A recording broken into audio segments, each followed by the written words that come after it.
All right, once again, good evening, everybody, and thank you so much for joining us here tonight. My name is Danica Rhines. I'm the Communications Manager with Columbia Association, and I am so proud to be a part of this tonight, this first Change in Columbia Speaker Series event. So I'm here to tell you a little bit of housekeeping. So we appreciate everybody who went through the interactive sessions over there, or stations, I should call them. Hopefully you learned a little bit or it got you thinking about what we could talk about here tonight. And just by showing up tonight, I just want to mention you are devoting your valuable time out of your busy schedule. You are learning about change in this community and you are participating in an act of advocacy. So we just appreciate that so much. Education matters, connecting with each other matters, and by being here, that is really important. We have about 60 people joining us online. So thank you to all of those who are online as well, spending your valuable time with us tonight. A quick note, so we did have some questions come in both via Zoom and out in the lobby as well. So we will be managing those questions tonight to make sure that, you know, all sorts of voices are heard, all sorts of different questions are considered. If you do happen to have a question pop in your head, because we're going to be talking about a lot up here, you're more than welcome to go ahead and raise your hand, and one of us will bring you a comment card and a pen. You can jot down whatever, and we'll do our best to come and pick it up, or you can hand it to the, you know, either side of the aisle, and we'll do it that way as well and put it in the mix. So I always have to do this. Please go ahead and silence those phones if you can. Just take a moment. I know we all forget. See, everybody does a motion of the pocket. And of course, those of you on Zoom, you can keep adding your questions on the Q&A function as well. So without further ado, I'm going to go ahead and turn it over to our moderator. That is CA President and CEO Lakey Boyd. Good evening.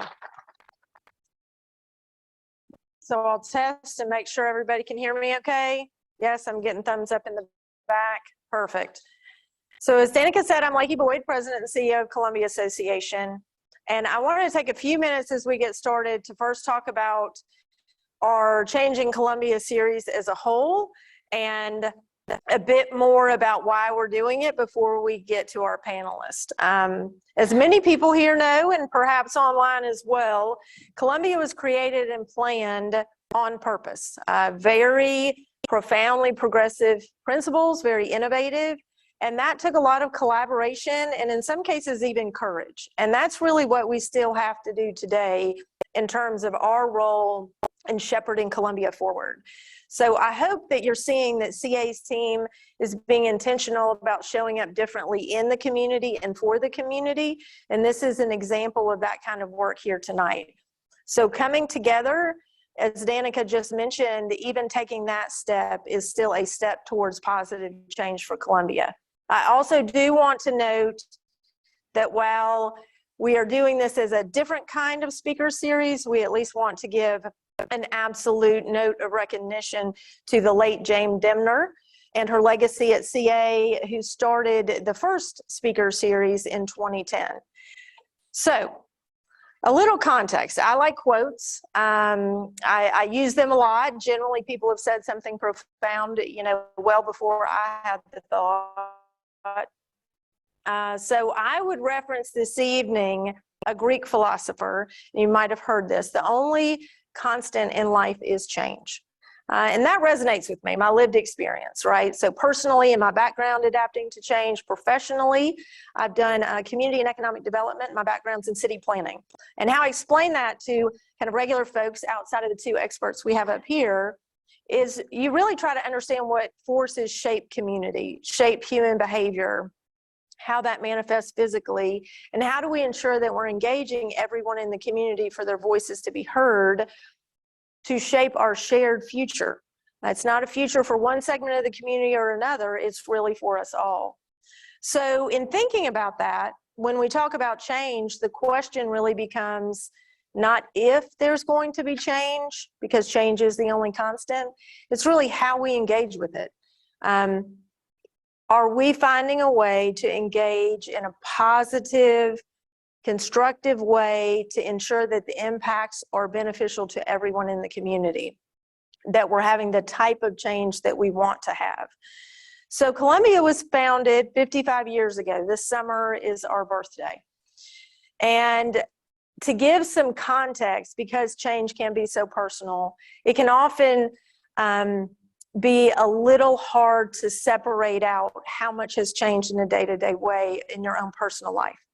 One of the things that I have found in community work is that if you talk about technology and innovation, everybody can kind of nod their head and say, yes, I remember that. So to give you the context, 55 years ago, late 1960s, first heart transplant happened. Apollo 11 moon landing. And then we're into the 70s and 80s, and I can speak to some of these experiences. The pocket calculator was invented. We were using VCRs, which were, tectonic shifts at that time. Post-it notes were invented, actually in the late 70s. Personal computers obviously started. Then we get into the 90s, right? World Wide Web, Google started. In the 2000s is really when the mobile devices completely changed our life and our interaction kind of across the globe. And we started having more devices than we did people. As of last year, the count was 5.2 billion with a B. People use the internet, 65% of the world population. So you might be asking, okay, I'm here for this session on planning and development. Why are you talking about that? And I bring up technology because that kind of innovation wave influences our behavior. It influences what we're doing and how we're doing it. It impacts so many elements of our lives. So how we live, how we work, how we shop, how we make things, how we move things, how we connect, and how we engage. And it absolutely influences the built environment. So if you think about that kind of demonstration, then pull that out and think about every other slice of your life, right? Your social element, your culture, how the globe has changed in so many ways. 55 years, we are in a very different place than we were in 1967. And the question for Columbia is, what do we want to make sure that we're holding true to from our values, from a preservation standpoint? And what do we need to change because more people in the community might benefit from that change? So, all of what I just said was before COVID. We spend a lot of time now talking about the last 2.5 years, right? And how much our lives have changed in that period of time. A lot of people got frustrated. A lot of people felt like things were out of control because they were out of our control. Some people felt disconnected and even angry. And then we had other people that wanted to get more connected and wanted to, how can I better understand the people around me? And I had not considered their circumstances were different before. So I think all of that is true in Columbia, just as it is across the rest of the globe. But what we really want to do with this series is talk about that change. It often can be unclear. It can be unclear why it's happening. It can be unclear, how do I engage with it? When do I engage with it? Can I do it constructively? How are decisions being made? Am I part of those decisions that are being made? And that's really what Changing Columbia is about. So tonight we decided to start with the built environment because that does literally shape how we live. And I'm very pleased to be having this conversation with two experts that are right here, one at Columbia Association, one in Howard County. And as Danica referenced, we have some questions kind of as we thought about what kind of content we want to cover. And then we're going to be taking questions. So if any come up that you haven't already submitted, please raise your hand and we'll be sure and try and capture those. And if we do run out of time, we will definitely follow up with additional content online if that becomes necessary. So first, we do have Amy Gowan from Howard County Department of Planning and Zoning, the director. And then we also have Jessica Bellah at Columbia Association, Manager of Community Development and Real Estate Services. So first, I want to give you a chance to introduce yourself. And if you could tell us who you are, what your position is, what your role is kind of in planning and development. And I think it would also be interesting to understand, why do you do what you do? So we'll start with you, Amy.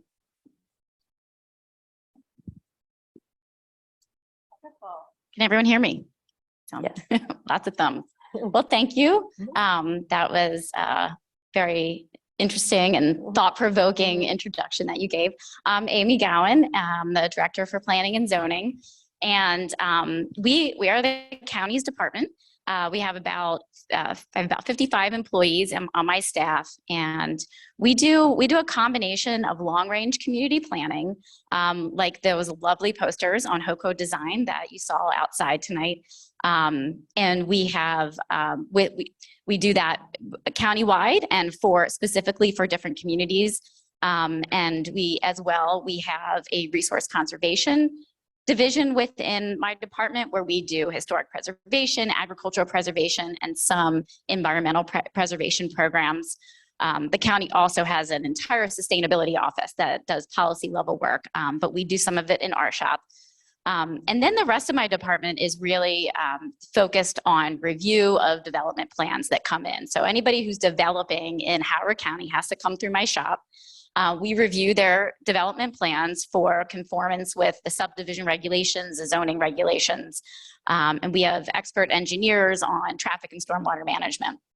And then I also have a research division. And when we talk about change and growth, those are the people that are producing our population projections and trying to determine how many jobs we're going to need in the future and what our population needs and our housing needs are going to be associated with those. So all of that is within DPZ. And in terms of like why I do what I do, well, first of all, I have to give a plug to my amazing staff because we have the most talented planners in this county. I have to say, we are a very fortunate county. I've worked in other jurisdictions, and our staff is top notch. They make my job so much easier because of their professionalism and just the amount of passion and dedication that they bring to the table. It allows me to focus on and allows us collectively to focus on the pressing issues. I live in this county. In fact, I live in Columbia. My husband and I have 2 kids that we're raising in the county. So it is an honor and a privilege to be able to work on issues like, how are we going to redevelop? Where are we going to redevelop? How do we continue our legacy of preservation in this county? What's the future going to look like? And be able to influence those decisions on a daily basis. Great, thank you so much. And glad to hear you're a Colombian as well. And proud. Yes. And Jessica? Hi, everyone. Can you guys hear me? Okay. Hi. As Lakey said, my name is Jessica Bellah. My educational background is in historic preservation, human geography, and community planning. Certified planner with the National Planning Association. And I've actually spent the majority of my professional life working in master plan communities. I started out in the city of Greenbelt, so just slightly south of us, and now have gotten to work in Columbia. In 2018, I joined the Columbia Association. I was actually hired by Jane Demner and had the honor of working with her for a little more than a year. And to me, coming on board with the Columbia Association was really interesting because both I got to live where I work, which is a very interesting dynamic. I've had the pleasure of living in Dorsey Search, and I'm now a resident of King's Contrivance. But also when I made the transition from the public planning sphere, doing a little bit of the work that would have happened under under Amy's department, I got to work in private non-sector side of things, or the nonprofit sector side of things, which means that, I don't get involved in the day-to-day regulatory environment or land development or things like that, because CA is a community services provider and a really large landholder in Columbia Association. A lot of where I get to focus my time is community development issues around managing that land and how we're serving the community. And that's what I do as manager of our community development and real estate services division. And what that kind of means is that I get to focus on, are we meeting the needs of our community? Have the needs of our community changed? Have the impacts of the outside world affected how we're managing our land? And I'd say that I do what I do because I've always been fascinated by how humans organize ourselves. Basically all planning is it's how we collectively decide we want to live together. And I think that is always just a fascinating thing. And I really enjoy being a facilitator of those discussions so that we can kind of reach community consensus around that. So that's kind of where I'm coming from. Nice. Thank you both for sharing. I think it is interesting as a profession, just being in it for 25 years now. People come to planning from so many different disciplines and it's such a cross section of people and why we do what we do. So thank you. So we talked about this, trying to make sure that we didn't get ultra technical and nerd out too much on, you know, all things that are so exciting in planning and development and all the components and pieces. So let's start with kind of a big picture question. When you look at Columbia, what past or current decision do you think had or is having the greatest influence on how it looks today? So, Amy, why don't we start with you? You have a bigger framework to work with. Well, just when you told me not to nerd out on wonky planning issues, I mean, I think you can't you can't not start with the regulatory structure. And the fact that one, it was developed in 1965. So when Columbia was, you know, was founded by James Rouse is when the regulations, the zoning regulations came into place, and they really haven't been changed since then. So we're still operating on regulations that haven't been changed in over 55 years, with the exception of the village centers and downtown Columbia. Everything else remains the same. The other really unique piece of that is that those regulations were written by a developer who was the largest and property owner and was planning to develop Columbia. And so that in and of itself is very unique. So the way that it was structured was, you know, was in a way where the developer property owner wanted to retain control over land use decisions, authority and control, and be able to ensure that, you know, competition was appropriate for the development. And that has remained in place. And then that kind of control over land use has been basically been transferred to all the subsidiaries of what was the Rouse Company. So now today we have Howard Hughes as the kind of the successor agency of the Rouse Company, who holds both covenant control and regulatory control. Many people don't know that, you know, for a private property owner that wants to change the regulations because they want to, you know, maybe change a setback for their home, they have to get approval from a private entity to go and do that. That is very unique and unique from a zoning perspective. And so that was all developed through the final development plans. So rather than having traditional zoning, Newtown has 268 final development plans, which act like zoning. And because they were written by a developer, they were meant to provide flexibility. And so what you'll find is language that's vague or ill-defined, and that would allow for flexibility to be able to control various aspects of land use and planning. I think what we see overall is that the residential community, the residential areas look relatively cohesive, and they have kind of a distinctive character. But because of some of the language and the way the zoning regulations were established, we see a lot of use creep in some of the employment industrial areas. So for instance, you look at the Snowden-Dobbin commercial corridors, and some of those were intended to be employment industrial areas, and they're principally commercial today. And a lot of that is due to the way that the zoning was developed. So I think, you know, not necessarily talking about moving forward, but, you know, I think that looking at a more modernized zoning regime for Columbia is something that at least we're starting to explore. And how do we take some of these regulations that have been implemented, that have been difficult to implement over time, and create a more modernized zoning regime that will still maintain the character of Columbia, because I know that's important to everyone. So I'll turn it over to you, and I know once we start talking, then she's going to give me 10 more ideas. Yes. So past or current shape. Yeah, Columbia. I think anyone who knows me knows that I am a planning geek, and I'm not ashamed of it. I love talking about this stuff because I find it fascinating.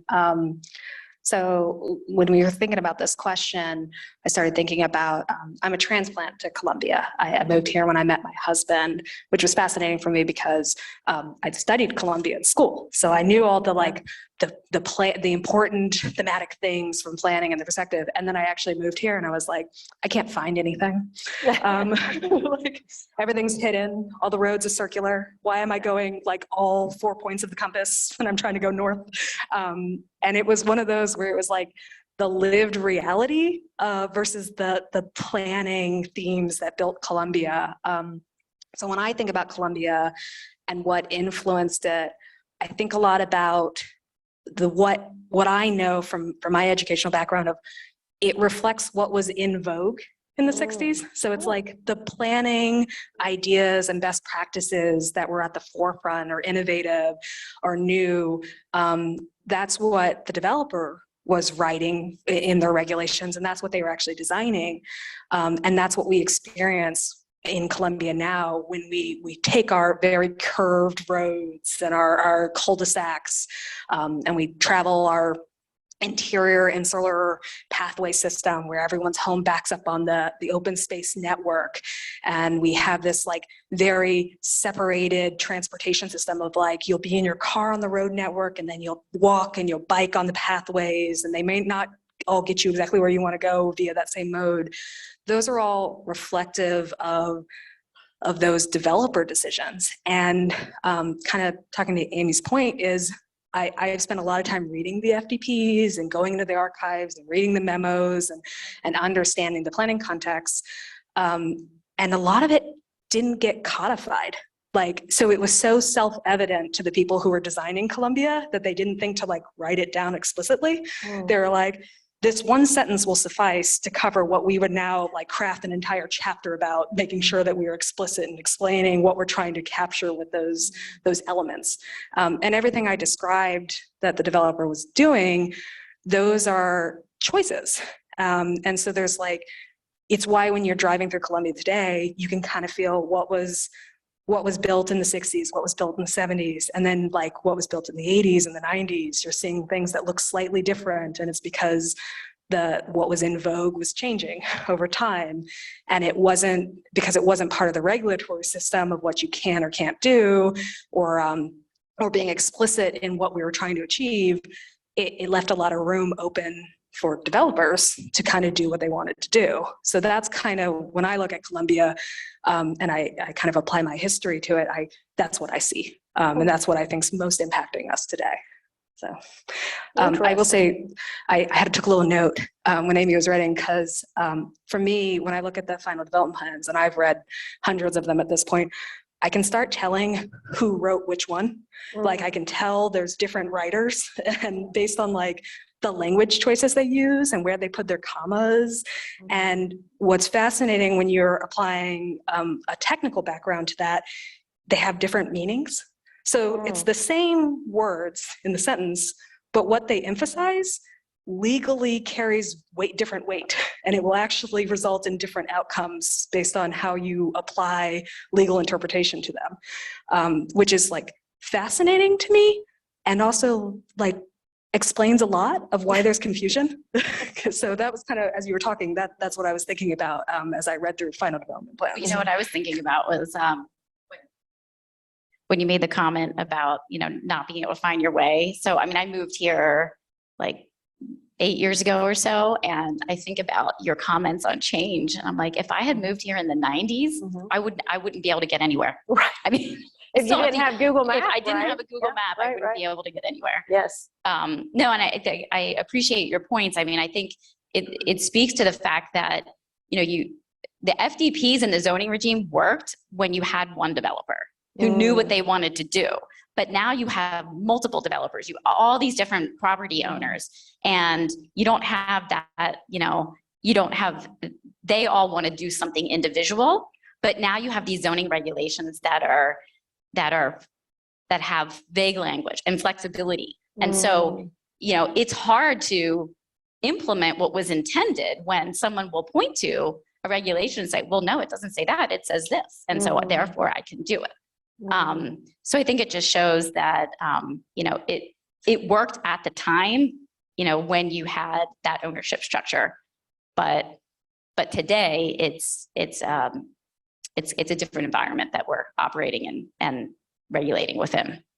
Well, I think it's interesting to understand the ramifications of, what was the situation when it was created, and then what has become a regulatory framework that is guiding decision-making today. And do we have the same perspective at that time, because we know different things, right? The Maya Angelou quote, when you know better, you do better. It's interesting, we know different things than we did then, and that doesn't mean you throw everything out, but it also means, what do we want to make sure but your point about where the commas are and who said what is fascinating in terms of intent, which is where we spend a lot of our time, right? So one of the other things that we talked about, and this kind of segues into it, is particularly here in Columbia, and it may be experienced from elsewhere, but keeping a focus here, what are really the common themes that you might see in planning, but very specifically for managing change in the built environment? So what are those kind of themes that you see emerge, particularly here, or that have perhaps been set for decades and we're still kind of working through? So Jessica, why don't we start with you? Yeah, so I think what I go back to is, like, societies don't say the same. What people need, what they want from their lives changes. It changes with demographic changes. So I think it all starts with the fact that we as people change. And so really what we're getting to is we're trying to adapt our world to meet our current needs, is how I would succinctly say that. And that's difficult and slow and challenging when you already have physical things in place that were designed to meet past needs or meet the ideals of a community that was developed from decades ago at this point. And I point to simple things, like, you can go and so with this, like, the neighborhood centers were designed originally around the idea that there's a lot of women not in the workforce and we want to give them a place to go have community.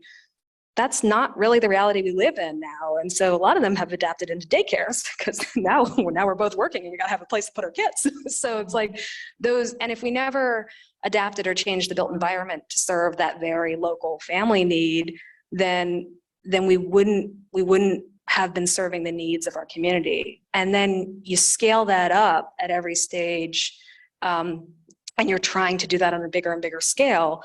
And in Columbia, you're seeing a lot of that with reinvestment and redevelopment of our existing built environment, because we don't have a lot of unbuilt land that can be built on. A lot of the land that can be built on was built on.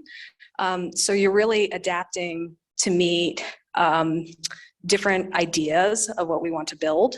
And you're doing it while you don't have one major landowner anymore. You have a bunch of little landowners, and you're trying to match connectivity from a transportation perspective. So it's kind of one of the reasons you're seeing a lot of development where you're like, why does this road connect this way? And you're like, well, because that was the land they had to connect through, and so they had to accommodate it.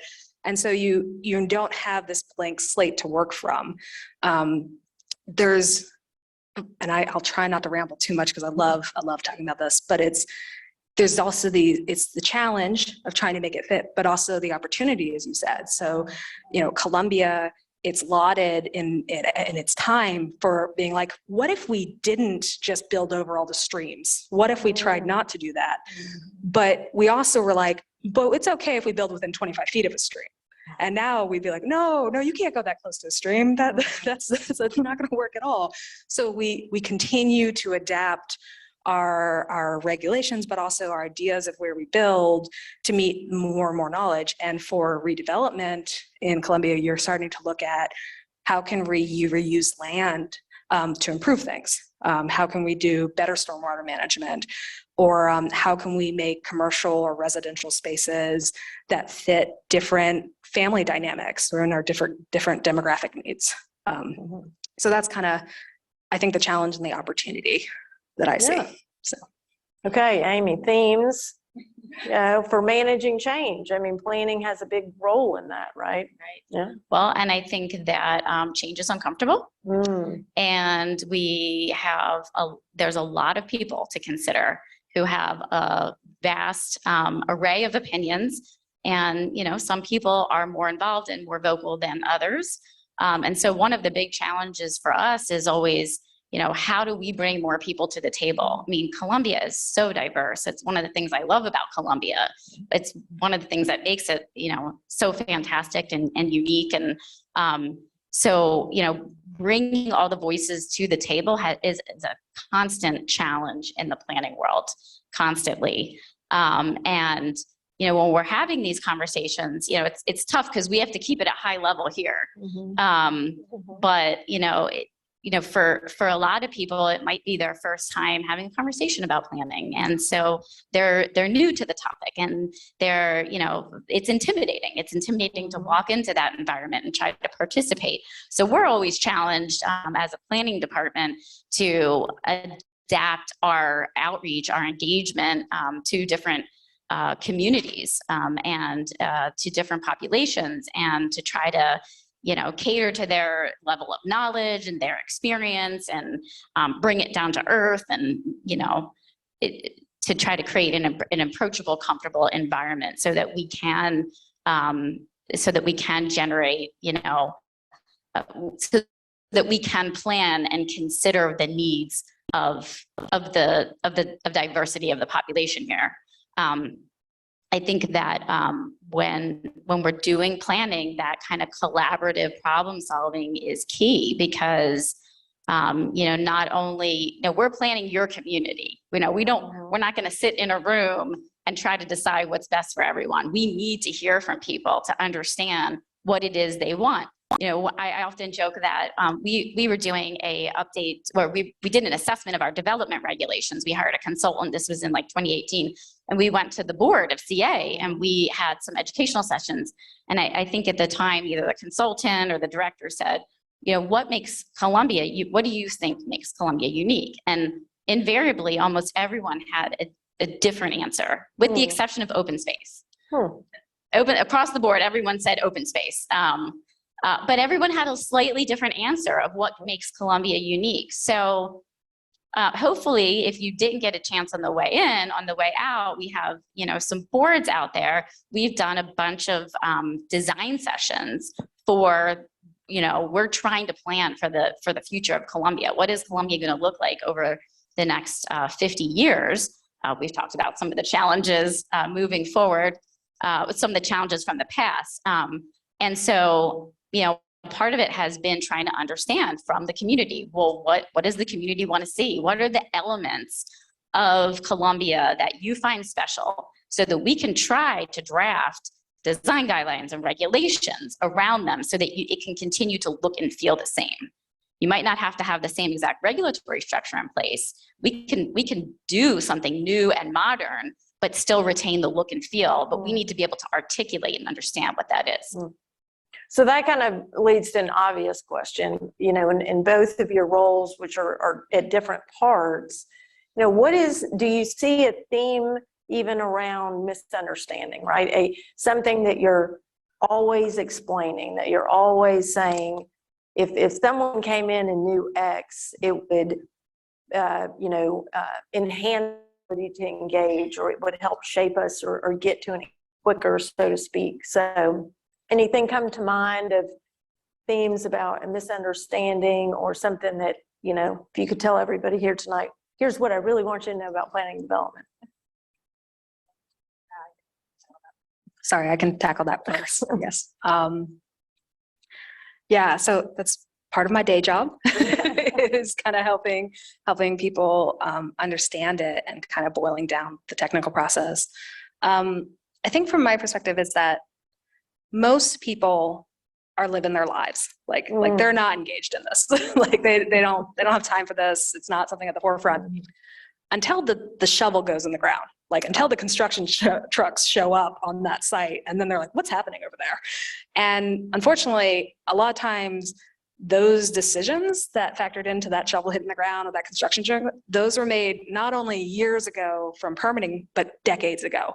And that decade ago was like when they did a general plan in the past, and they were figuring out, what do we think the community of the future will want? What do we want for our current needs? What do we think our kids will want? How do we want to design for the future? And what do we want to talk about? And what do we think is going to happen?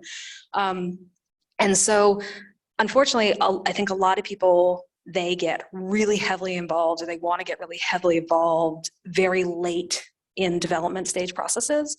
And they get really frustrated when they're saying, like, I have this strong opinion. Why is that not being, like, why am I not seeing people being responsive to that? And a lot of times it's because it's a little too far down the road for that opinion to be voiced at that particular stage. And there's this framework that goes into when those decisions are made. And I think also a lot of people, they freeze things in time in their mind. So like, I think about the fact that most people are in a place where they bought their home, or they chose where to live if they're renting or things like that. And it's like, their house where it is makes perfect sense to them. Like, of course you would build this house right here. That is what absolutely makes sense. And they don't really consider it is part of this larger timeline of a planning decision that was made 30 years ago, 10 years ago, and that it was a private landowner who decided, yes, I'm going to develop this particular house this way, and a financial institution that was like, I'm going to fund it, and government entity who set up regulations to allow that to happen. And so there's all these private decisions that go into your home being where it is, and you are part of that larger planning context. And I feel like a lot of people don't necessarily associate where they live in their neighborhood with what's happening next door to them or in future neighborhoods, if that makes sense. Or really systems, right? I mean, Right. Yeah. you are, wow, that house wasn't built for Lakey to live in. I'm a cog in a wheel. Someone owned it before me even. And how did that? So it's interesting, the context, right? How you think of your role in the system, so to speak. Yeah. And I think that's kind of where I'm at. But, Okay. So, I mean, what comes to mind? A misunderstanding or something that, you know, a misconception that you're finding a lot that you think would be helpful to address? Yeah, I guess what comes to mind is kind of, we hear a lot about infrastructure, right? And the impact of development or growth on our infrastructure. And we all know that clearly development growth is going to create demands on schools and roads and our public facilities. But a lot of times what people don't realize is we've planned for them. We are planning for them now, and we continue to plan for them. So part of what we do is, and we're doing this right now with our general plan update. I don't want to get too off topic, but I do want to give a little bit of insight as to why general planning is so important. And we have we're in the process of updating our general plan. It's called HOCO by Design.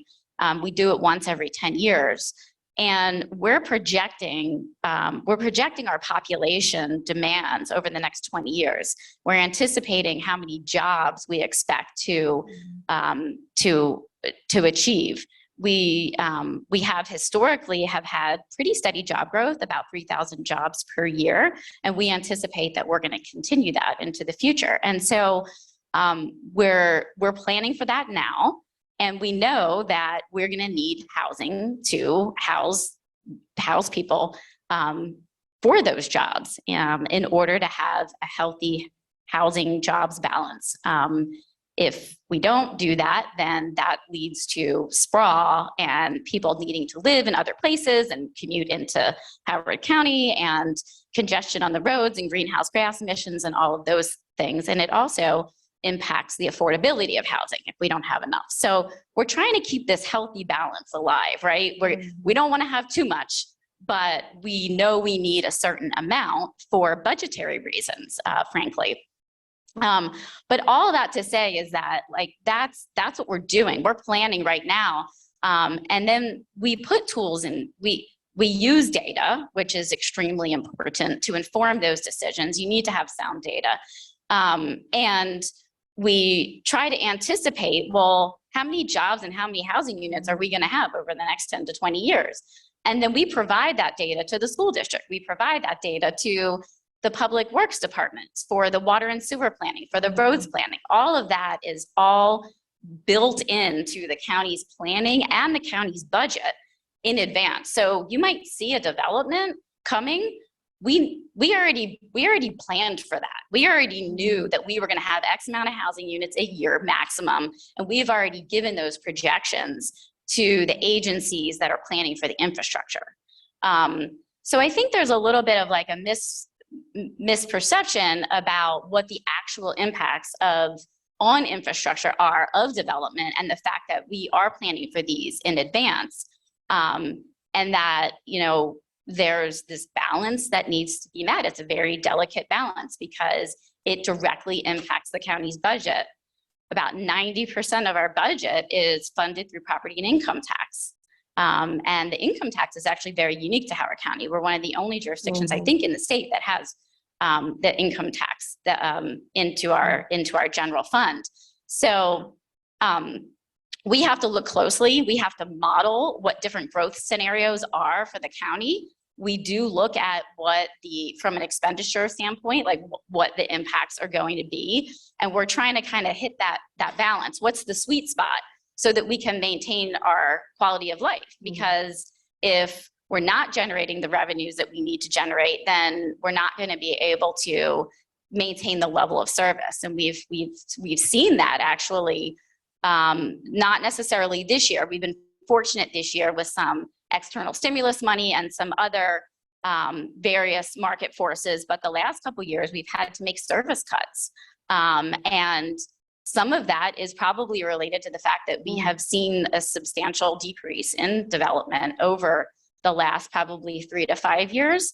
I know it may look to people like there's new housing popping up all over, but when you look at it from, you know, you look at a bar graph, I mean, we've seen just basically a pretty steady decline, which is starting to become steeper and steeper. And we know it's going to go in that direction because one of the leading indicators is the pre-submission community meetings, which are down 73%.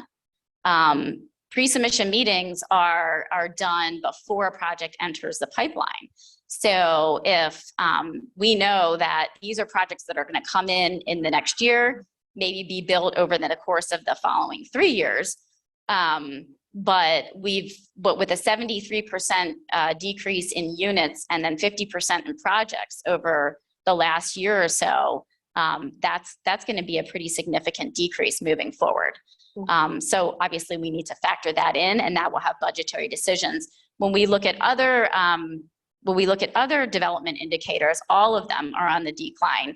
The number of housing unit allocations are down 60%, building permits are down 33%. So it's just across the board. And we're having to really struggle with that internally and make some tough decisions at the county level about what services are going to get to continue and what services aren't. And I feel for our county council members who are in the audience that have to really make the tough decisions when they're approving the budget every year. Yes. So on that note, I know we wanted to hit, and then I have a couple of notes at least on some questions we got ahead of time, but we definitely wanted to hit, and you already started talking about HOCO by design. So I think some people here tonight and online might already know, might have been involved or continuously involved, but we definitely know we also have some people that are very new. So how do you get engaged? When do you get engaged? You know, from your perspective, what do you want to share about planning and development, when and how to get engaged? What would you recommend? Yeah, so lots of stuff there. You know, if Mary Kendall, my deputy director, is listening.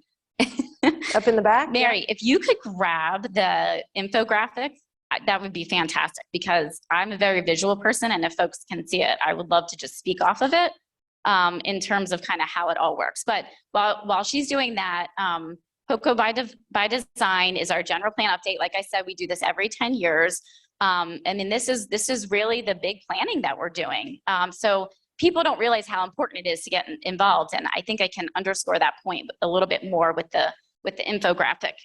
Great, here it comes. Visual aid on its way. And I'll say we're knee deep in it. We've been doing this since 2020, all through COVID, and we're getting ready to release a draft.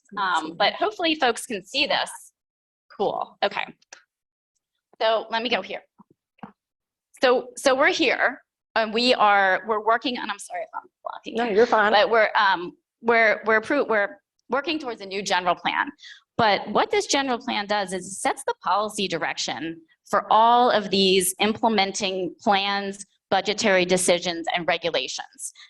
So you have, you've got your functional plans, like your pedestrian plan, the bike master plan, the climate action plan, the long-range park and recreation plan. All those plans need to be consistent with the general plan. General plan sets the policy direction.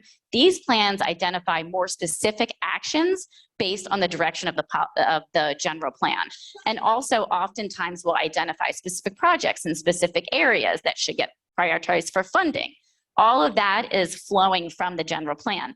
Capital budgets have to be consistent with the general plan. We have to review that every year and make recommendations along with the planning board to the county council. Then you get into your regulations. So after the general plan, we're gonna have to update all of our regulations. Those regulations have to be consistent with the general plan. And so as we're changing policies, maybe we have policies in this general plan that talk about, more robust environmental regulations. And you talked about buffers. Well, that gets changed in the regulations. And then so we have all these regulations that then have to follow suit. So to piggyback on something that Jessica mentioned, it's like when you see a development project and there's not, there may not be a lot of discretion left at the end of the day because the decisions of where to put growth are made at the general plan level. And then you have your regulations where you're trying to implement that policy direction. If a project comes in, and most projects, if come in, there isn't really, with the exception of projects in Newtown that need to go to the planning board, the rest of it is, well, if your project meets the regulations, you get approved.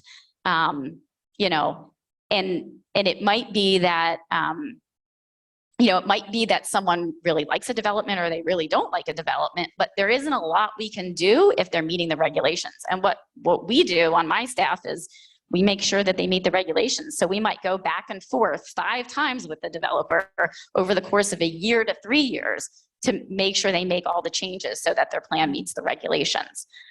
So in terms of, did you originally ask about getting involved? Yes. So really the key is, what is the right point in the process to get involved in the particular decision that you're seeking, right? Is it at the general plan level? Is it at the regulatory level? Is it at a project at a site level when it goes in front of the planning board for those projects that do? So it's really, it's important to understand that. And it's important that when you are trying to influence a decision, well, what is the criteria before the decision maker? What do they have jurisdiction over? The project that and I use the planning board as an example because I'm the executive secretary and I sit through all the meetings and I hear it, but they have very specific criteria that they have to follow, and it's different for the type of project. And so there might be one criteria and that's all they can look at. That's it. For some projects, it's just environmental features. For other projects, there's like 12 criteria. So when you're getting involved, it's extremely important to know, what is within the discretion of the decision maker. We have a class that we teach on all of this. It's called Plan Howard Academy. We unfortunately kind of paused it during COVID because it's in person. And we really felt like we needed to continue to do it in person because it's hands-on as well as instructional. But we basically teach this over the course of 10 hours. So it takes a while to really understand this whole picture, but the course is really designed for people to leave there understanding how to engage in the process, to be comfortable, to know when, how, who to call on my staff when they have questions. So highly encourage folks, if you haven't already taken it, to sign up for it when we offer it again. And then the other thing I would just mention in terms of involvement, I know a lot of you are probably very familiar with the signs that you see, the red signs and the blue signs and the green signs. They all mean different things, but those signs are intended not for you to stop and try to read all the little tiny handwriting, but if you'll note on those signs, there's a 3-digit sign code, and it's 3 big digits on the upper left corner. It's all you need. You just need to drive by and remember those 3 digits. And then you go to our website, and right on the Planning and Zoning homepage, you'll see a quick link to pre-submission community meetings and sign codes. And then that will take you to a database where you can plug that sign code in and find out information about what's going on there. And the last thing I will say is if you have any questions at any time, call my office and ask for the planner of the day. And I have, very extremely helpful staff that will be happy to walk you through any of this at any time. So Excellent. So we do have a few questions. So I'm going to ask, is there anything in addition to what Amy said that you think is, that you specifically want to echo? I really have to emphasize participation in the general plan, what's happening right now, and later on, once that's adopted in the regulatory environment. CA doesn't have a formal role in crafting those regulations or doing the general plan. Our position is really like as an advocate, we are advocacy. And one of the things we're really trying to do through our advocacy is encourage residents to speak up and to participate. I think I've talked a lot tonight about there's all these decisions that are made decades ago that are affecting today. And the decisions we make today are going to affect the future. And so now is the time to start talking about what do you want 10 years from now? What do you want 20 years from now? What do you want for your kids? Because a lot of the decisions that are already occurring have already happened in the past. So I say you have to get involved at this stage. This is the most important. If you never went to a planning board meeting, it is more important to go to a general plan meeting and have a discussion. That has much more influence and impact in how things actually get built, just as part of the planning framework. So I think that's a great point to tease out. And I think one that when people say, I only have so many hours in the day, but what is framed really in the general plan, so as you just described, so much flows from it. So I'm going to combine a question that we got from somebody here tonight and Zoom, bringing up similar points, which I will claim near and dear to my heart. What will be done to make biking safer and easier? And someone specifically asked, they happen to be in Owen Brown, but specifically asked about making the community more walkable. So walking and biking, what can we do? Will we be doing? I know we talk about this a lot. I talk about this a lot. I actually serve on the county's bicycle advisory group representing CA, which is one of my favorite parts of my job. And it's also something that obviously we're very involved in at Columbia Association, since significant portions of our open space and our land holdings serve as the pedestrian and bicycle network that services the county. And I think one of the things that I note is that a lot of the existing network that's on CA property, it was designed to connect, cul-de-sac to cul-de-sac. It was designed to connect at the neighborhood level. It struggles a little bit more connecting people to other destinations they might want to get to if they're walking or biking. So it struggles a little bit more connecting to commercial centers or going long distances, or whenever you see a highway or a river, those are big barriers. And so everything gets bottlenecked to only a few safe crossings. And so I think what we're seeing in our community and what we've been seeing for the last 20 years really is a movement towards expanding the network that exists today. And you're mostly seeing that happening following the road network. And I think a lot of that's actually because people might know the road network, it's more visible, they're driving around on it. And with the pathway system, you might venture out your door and walk a little bit, but you don't necessarily know where it connects to all the way. And so ways that you can improve that is having people have an understanding of the overarching network and how they can get from A to B and how to do so safely. Because it's not enough to say, yeah, you can take this route, but can I take this route safely? Can I take this route with a kid? Can I take this route to get groceries? Those are all decisions people make. And it's really about making sure that people have choices both to stay internal in the pathway network and then maybe to safely take road networks. And a lot of that is about separating different modes of transportation we recently updated our complete street policy in Howard County. So I won't go on and on about this, but I will say that like part of it's about how we design our infrastructure, how we use land, and then also how we encourage people to understand what tools they have to get from A to B to serve what trips they're trying to make. And that's another fits in the general plan, right? I mean, a lot of that discussion is happening. So, Yeah. Yes. Okay, change gears. This is up your alley. Another combination in the room and from Zoom. So this is working out well. Kind of a combo. Why isn't there more mixed use zoning? And then the question asked, as the county embarks on adopting a new general plan and revised zoning code, will they be able to change new town zoning? So kind of a zoning. Talk to us about zoning. Well, I don't have a crystal ball, so I don't know. I don't know to what extent we will. As I had mentioned before, we did do a assessment of our development regulations. We had a national consultant come in. The community, we had received very positive feedback about the work that consultant did, and that consultant produced a report and made recommendations to change Newtown zoning. Didn't make a recommendation as to what it should look like, but basically laid out a couple different scenarios for, how it could be changed, how the FDPs could possibly convert over to more traditional zoning districts. And I will say that, another recommendation from that whole effort was to have more mixed use zoning. So I completely agree with whoever asked the question. At this day and age, this kind of concept of having these segregated, isolated zoning districts, just commercial or, just industrial is an antiquated way to zone, and that we have tools and techniques to be able to integrate uses now in a safe and convenient way. And so, HOCO by design is recommending activity centers, some of which are recommended for the Columbia area. And those would be primarily comprised of mixed use, like activity center districts. Okay.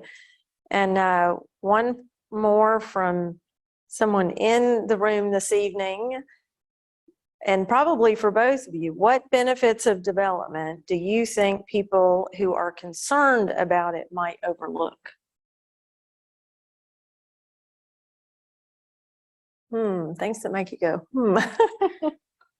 Yeah, that's a hard one because that immediately makes you go, well, what development are we talking about? Well, You and know, it makes you, because people could have very different concerns about the Right. exact same project, right? You kind of said that earlier. Yeah, I think in general, from my perspective, whenever you're reinvesting, so even if it's a wholesale redevelopment, which means we're gonna take it down again and we're gonna rebuild it, versus we're gonna tweak it. In both scenarios, the benefit is you're adjusting to meet a need today or in the future that it's not able to meet in its current state. Like people don't just throw money at their buildings for no reason. They're trying to do something. So like on the small scale, you're going, I didn't need to fence my yard until I got a dog, and now I'm fencing my yard. So that's like small scale reinvestment, redevelopment. And then the larger scale is I literally can't fit the commercial kitchen infrastructure into this space anymore. And I can't expand my retail business and serve this restaurant with the way this building was designed. So we need to redesign this building. So those are, you're able to meet current needs whenever you're redeveloping and bring things up to a higher standard. As I said, my background's historic preservation. So I very much understand adaptive reuse. I very much understand kind of having the discussions about what do we want to keep today, what is valuable about this, what's the impact of this, but in historic preservation, one of the worst things you can do is freeze things in time, because then it just gets abandoned and eventually deteriorates, and then it's demolition by neglect because it's not being updated to meet the current needs. So adaptive reuse is all about how do we make this keep the things that are important but also serve current needs. And I think that same lesson applies to all development. Any additional thoughts there? Well, I would want to just kind of reiterate the 2 points I made. One about the budgetary fiscal impacts of development and how that development is, it's intrinsic to the county's fiscal financial structure, right? And so I don't know that people understand that equates to impacts to our quality of life and our levels of service. So that point, and then also that, much of the development that we see has already been planned for, that we have an adequate public facilities ordinance, and that ordinance is designed to pace growth so that we know the maximum amount of housing units that are going to come online any given year, and we can plan for that accordingly, so that we have been able to, again, plan for that infrastructure. One additional thing I would add, though, is some of the other benefits that people don't realize is that, you could have environmentally friendly development that makes the environment better, right? You look at something like Gateway. We have 1,000 acres at Gateway, 40% of it is impervious. And so when we're thinking about, well, where do we want to develop? Where do we want to put growth? Well, to us, that's the ideal location, because we can vastly improve the environmental quality and the environmental conditions of that site. We can have improved stormwater management. We can increase our green space. We can have more tree plantings. We can have green building design. We can do so many great things for the environment by strategically placing growth. And that is a big component of what we're trying to do in the general plan is, try to encourage growth to go in certain locations, areas that are already developed, right? So they're being redeveloped, they're being made better. We are investing in areas that some of them may be in need of investment. And so we're able to put that reinvestment in certain areas, and hopefully that takes the demand away from the environmentally sensitive areas. So if we can focus it where there's already impervious area and there is already infrastructure in place, again, that then takes the pressure away from other areas of the county that we may want to preserve, lands that are environmentally sensitive, that have value for environmental preservation or other types of preservation. And I want to build on that, because one of the things that Amy said it's the restoration. So when I talked about the fact that Columbia, when it was first built, it was good that they were let's not build over the streams, but they built a little too close to them. But now if they're going to redevelop them, they're going to have to meet the current codes. So you're not only saying, well, what if this is where we concentrate growth because it has the least impact? You're actually going, let's reduce impact. Let's actually make it less impactful than it is right now, because we're going to have to meet current codes. But I think it's also important to realize that requires trade-offs, because it also means it's more expensive to redevelopment. It also means they to do redevelopment just because there's already something there. But it also means they're going to say, okay, we want you to pull back 100 feet from the stream now. So you might have to go 1 story up to accommodate the same level of growth that we want there on less land. So those are the conversations that you have as part of the general plan, and then you have when you're talking about redevelopment, is you kind of say what matches the market realities that support this kind of redevelopment, and then what do we want as a community that's most beneficial to us, and what is the balance between that.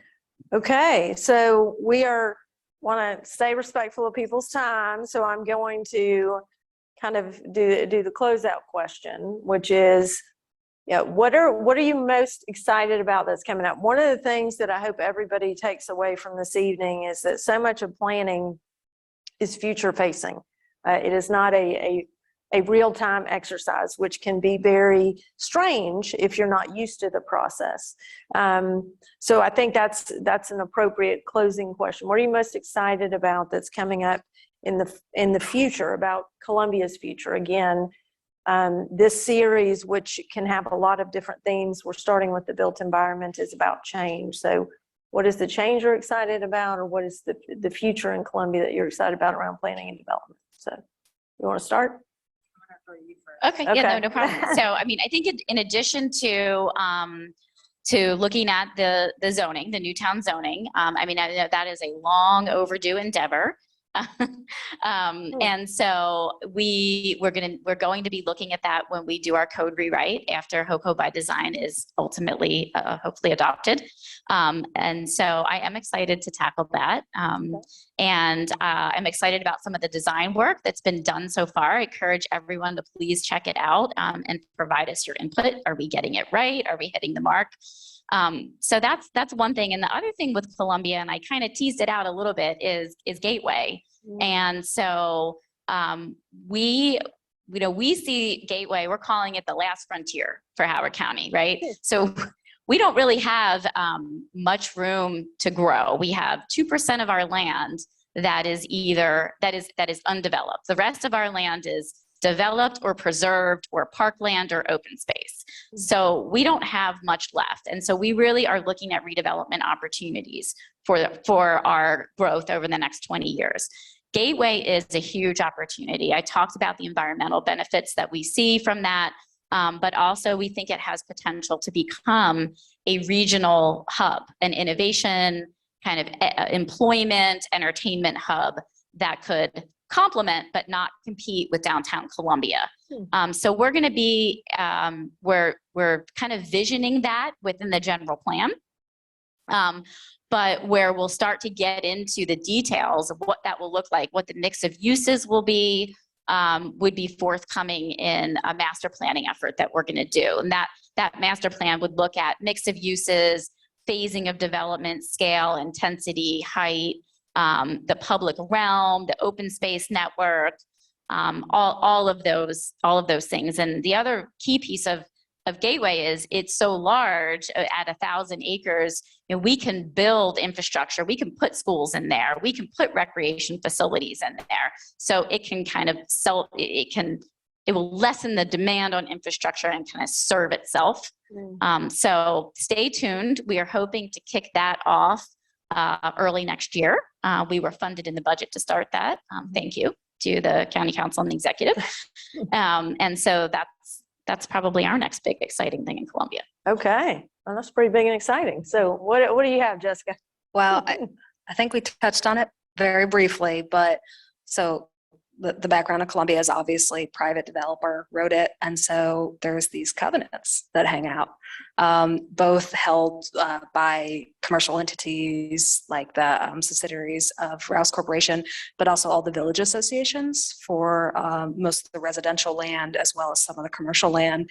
And we have this, talk about HOCO by Design, that's the only takeaway to participate in that, but also those public realm plans and the regulatory environment that gets written and comes out of HOCO by Design, it then also goes through the impact of private covenants on that. And I think that's the thing I'm excited about, because I think there's going to be a big discussion in our community about updating our guidelines and our covenants and having that discussion about the impact of those private covenants on the goals that we've collectively decided to do in the community.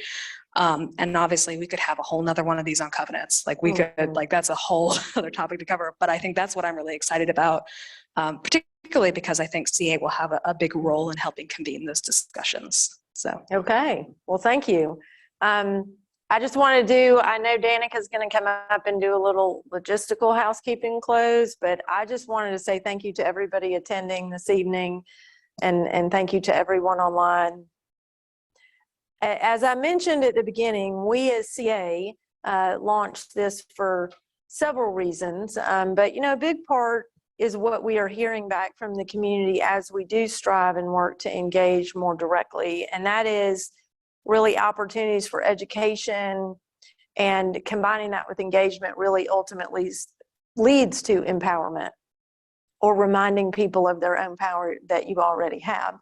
But really, we want to make sure we're doing that for everyone in the community, no matter if you've been involved before or not, whether you are inside and outside of every HOCO by Design, charrette that is scheduled, or whether the very first time you heard about that was this evening. We really want to make sure that you understand that even in being here tonight, and Danica touched on it, you are taking that step of engagement and getting into advocacy. And I will tell you, you're not done tonight. If you want to shape planning and development, you have to show up again, and you have to have your voice be heard.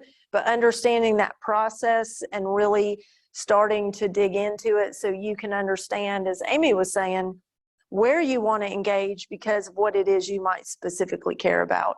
Everybody has different things probably in this room, but we as CA are very committed to making sure that we can be here as a resource and that we're providing more and different ways to engage. I definitely want to be sure and say that if you have other topics that really can fit into Change into Columbia, because we can see this across everything. What are the topics that are important to you? Either what are the things you want to know more about, or what are the things that you know are changing that you think other people should maybe know more about? So however you might answer that question, if you have ideas on those topics, please send those in. That information, that contact information is, I think, out in the lobby, but also on our website. And then really, I just want to close by saying thank you for your time tonight. I, as a transplant to Columbia, really want to say that, you know, people showing up, whether you're here in person or whether you're online, really are joining us in the commitment that we believe that we can make Columbia better and we can be part of that solution together, and we can do it better by doing it together and having everyone across the community be part of it. So I want to thank you for your time this evening as well. And if you'll join me in thanking Amy Gowan and Jessica Bellah. Thank you.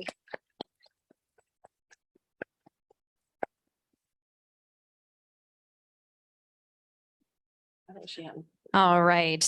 Thank you all again. I just want to reiterate, and we have presents, as you may have seen on your seat there. We do not want you to leave empty-handed. If you have a few minutes, I know we went over, but if you do have a few minutes, we have a very short feedback survey that's underneath the little speech bubble guy.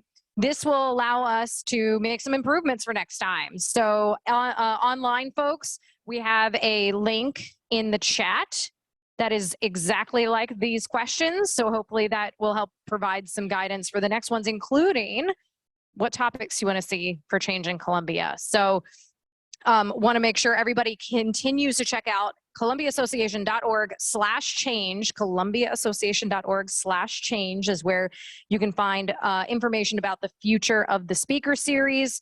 I'm trying to keep it brief here. A recording of tonight's panel discussion will also be posted on our YouTube page. So if you enjoyed what you learned here tonight and you wanted to share it with friends, family, then we certainly will have that available as well. We have pens out in the lobby if you need them for those feedback cards. Again, we appreciate your time and your input as we continue to move forward with the speaker series. Thank you so much. Have a great night and a safe night.